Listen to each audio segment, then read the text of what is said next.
find that I am normal, but I am very caffeinated. So hello, everyone. Thank you for having me. Thank you to Creative Mornings. Yeah, let's rock and roll. I'm just going to pull up our slides real quick. So, let's see. Oops, oh no, we're going too fast. Hang on, we'll get there. Don't worry. Do you want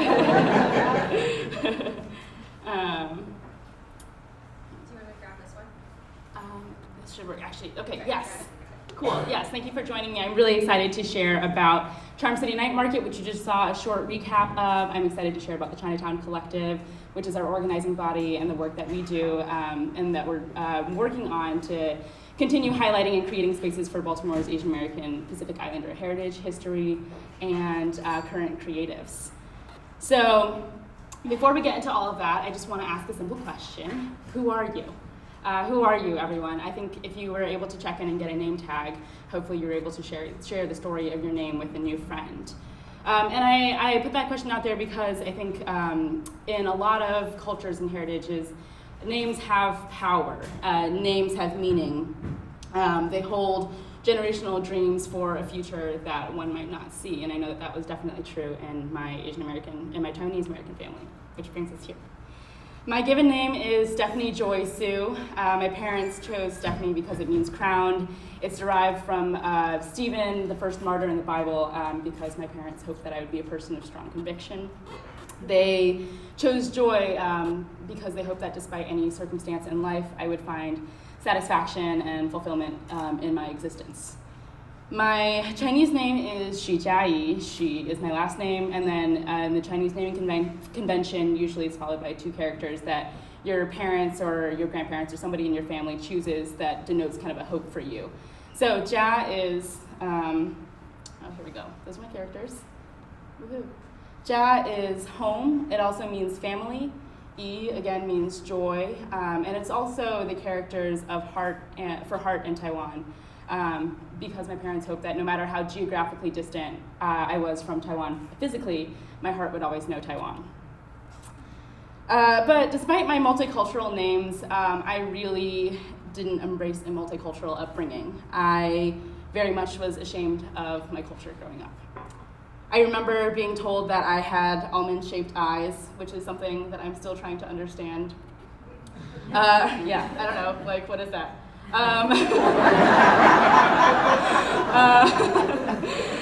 I remember having to proofread and to translate for my parents. I remember feeling paralyzed on playground when kids would come up and ask, how do you speak Chinese? And say stuff like ching chong and like a bunch of other gibberish. Like, what is that? I remember my face burning at the grocery store checkout when I was trying to figure out what am I supposed to say when the grocery store clerk is telling my dad, speak English, and he is. He already is. I remember feeling resentment towards my parents for making us speak Chinese at home. But most of all, I remember forgetting. I remember forgetting culture, I remember forgetting language, food. I remember pushing it all behind me because I wanted to just be American. A few years ago, a childhood friend of mine and I were reconnecting, and she asked, did you want to be white when you were growing up? And I was like, no, I know. And then I realized in all of that, I didn't want to be white because I thought I was. And I internalized that in a lot of ways that I am still only now realizing. So one of the ways in which I kind of saw this duality play out in my life is this example of my Chinese school principal was terrifying. She was, and I mean terrifying, right? So she, I didn't know how to interact with her in this setting, but when she came to teach at my very white high school, I joined everyone else in kind of mocking her because of her accent when she couldn't control the classroom. And that's something that I'm ashamed of, right? But that's also something that very much shaped my understanding and experience of what is an Asian American woman.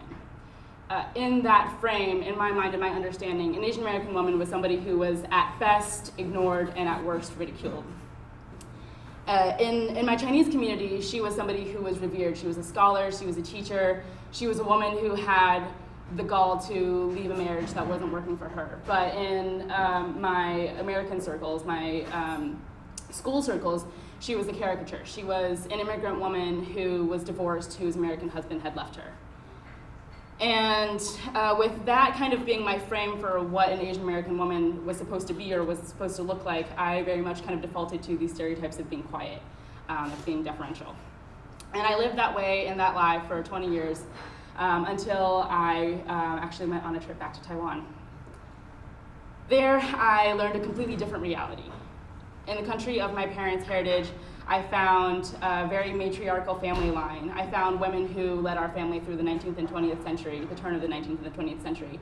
I admired the snappiness of my manager who controlled and commanded all 5'1" of her height and could literally talk down anyone, including our 6 feet tall white German male executives, which is fun. And in finding their legacies, I found my voice. And this was the first time that I was truly proud to be all of who I was. I didn't feel too Asian to be in America. I didn't feel too American to be in Asia or Taiwan. I felt very much comfortable with being a whole Asian American in both spaces. In this, though, it also sparked a flurry of other questions, like what other parts of my past or the general Asian American past do I not know about, and how is this supposed to shape or affect the way that I interact in my communities? Before coming to Baltimore, I was part of a national group of aspiring entrepreneurs moving to cities like New Orleans, Detroit, Cleveland, Pittsburgh, all of which are pictured here, actually. The Asian Americans of this group got together before we moved to our respective cities and asked, what does it mean to be Asian American, and to engage in conversations about race where the conversations are really predominantly black and white. What we missed in our early conversations were 3 to 4 entire generations of Asian Americans who have called America and have called cities like Baltimore, New Orleans, Detroit, Cleveland, Pittsburgh home, and the lessons that we needed to learn from them. The lessons that we can learn of erasure, resilience, assimilation, and strength. We needed to include the past, their forgotten histories, their shared stories, their diminishing visions for the future. And in Baltimore, we found all of those through Kitty Chin, the 90-year-old matriarch of Chinatown. Through Kitty and her archive, she taught us about Homelet, the first Chinese American boy to be admitted to a Baltimore City public school. This article right here, published in the Sunday Sun, titled, "Is He White or Is He Colored?" There's actually an article going around if you want to read it in full. There's a second similar story that was published about Sek Ai Lu, who is down here in the bottom right or left corner for you, when he was admitted to Poly. You can read the whole article and just kind of get a sense of what it was like for an Asian American entering the school system at this time. And frankly, right, it defaulted to he could be white, he could be admitted into these spaces. Here you'll also see in the center the journal turned de facto dictionary of Fang Li, who was an owner of one of the first Chinese laundromats here in the city in 1927. And you can see the day in the life of a Chinese American immigrant in 1927. He's navigating words like sheriff, disturbance, lynching. The question, is he white or is he colored, is the basis of our love as Americans for binary. It's a lot easier to compartmentalize humanity when you have us, them, black, white, right, wrong. The term Asian American was first coined by young Japanese, Chinese, and Filipino American activists in LA in the 60s in an attempt to create a cultural and lingual shift around a Pan-Asian identity. So, says civil rights author and activist Jeff Chang, who is a person that you should totally check out. He says, building Asian Americanness was a bottom-up project of unity and diversity. What could be more e pluribus unum than people from all these ancient warring cultures figuring out how to get along on American soil? And it makes you think of the question, who is us? How many of you have heard that Asians are good at math or science or STEM? Or if you identify as Asian American Pacific Islander, that hard work is the key to success? Not a trick question, right? We've all heard these things. These are the most digestible foundations of the model minority myth. The truth is, Asian Americans didn't start achieving economic success or overcoming discrimination because of sheer hard work. From the time of their arrival as cheap labor to build the railroad, the Chinese immigrants, who were known as coolies, which literally translates to bitter strength, they were viewed as the yellow peril, as perpetual foreigners. The Chinese Exclusion Act of 1882 forbade immigrants from entering the country legally. And in fact, Chinese immigrants and other Asian Americans weren't allowed in the country legally until 1943. In his autobiography, Malcolm X even mentions a Chinese store owner who put a sign up during the groundswell of the 60s saying, "Me colored too." So how do you get from here, right, all of these images of the yellow peril to this idea of the model minority? In the 1960s, when Asian Americans were pooling and beginning to create a new political reality for themselves, the then Assistant Secretary of Labor decided that it would be a great idea and in the interest of white America to pit Black and Asian communities against each other by saying that the Black culture, quote unquote, of matriarchy was the source of, quote unquote, their deterioration, right? And then you have media supporting that. You have the magazine, the US News and World Report saying, "At a time when it is being proposed that hundreds of billions be spent to uplift other minorities, the nation's 300,000 Chinese Americans are moving ahead on their own with no help from anyone else," which we know to be false. We got to our status of model minority because America knew when and how to include or exclude different cultures in its own for its own purpose of preserving whiteness. So how does this historical lens guide us in our modern work of creating culture, of talking about these things, right?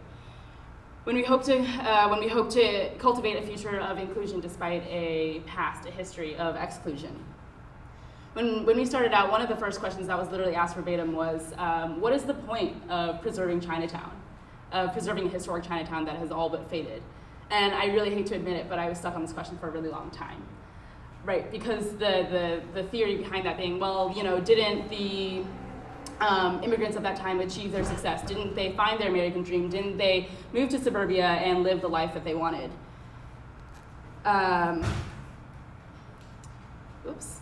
For me, though, the answer really lies in this article. So this article was published in the Baltimore Sunday Sun about 61 years ago, and it just says, "The old people cling to tradition, the young strive to Americanize. Both groups succeed, but neither succeed entirely." This was 61 years ago. 61 years ago, we were having the same conversation that we're having today. And instead of seeing success now in only the binary of either holding on to tradition or completely dissolving yourself in something that, in a culture that's not your own, what if we created something wholly different? When Kitty and her husband Calvin were leaders in Chinatown, they saw a future that was Pan-Asian. They created a forum, the Baltimore Asian Trade Council that you can see here, that brought together leaders from Korean, Vietnamese, Indian, Filipino communities. And it's the same spirit of inclusion now that guides us in our work to expand on this vision by asking, what does AAPI cultural exchange look like? And specifically, what does it look like between AAPI communities and communities of color in Baltimore City? We have to start with their own stories. So I'm just going to take a pause right here. All of my friends who are here from the Chinatown Collective, if you could please stand. Or do whatever makes you feel comfortable, thank you. We have to start with our own stories. We all start with our own stories. The Chinatown Collective, like I mentioned earlier, is an organizing body committed to creating these spaces for these kinds of stories and for creating platforms for those of us who identify as Asian American and our creatives as well. But first and foremost, in all of this, we are a group of friends who felt the itch of figuring out where do we belong. Leandro, in his sheer dedication to exploring the cultural significance of food, has opened doors to dialogue, to more dialogue, really, than we know what to do with. Erica and Charlie push us to think about our MVPs, our artists and chefs, and how they interact with the night market. Pam and Harrison make sure that we are still taking care of ourselves in all of this. Jamie's West Coast roots and perspectives influence our street style and sensibility. Marissa is so gifted in telling our stories of shared connectivity and community. Rachel will always keep the party going, always make sure that we look good doing it. Daniel reframes how we think about artists and creating spaces for AAPI artist commentaries. Steve and Ephraim, Ekuben boys, are our backbones. Robin's ties to DC's Chinatown allow us to keep on thinking about how we're reframing our conversations. Dan's knowledge about and passion for Korean food and all of its intricacies allow him to really capture some really amazing deep stories. And Ray and Julie are the proud parents of our good luck charm Levi, who was born just nights before the first night market.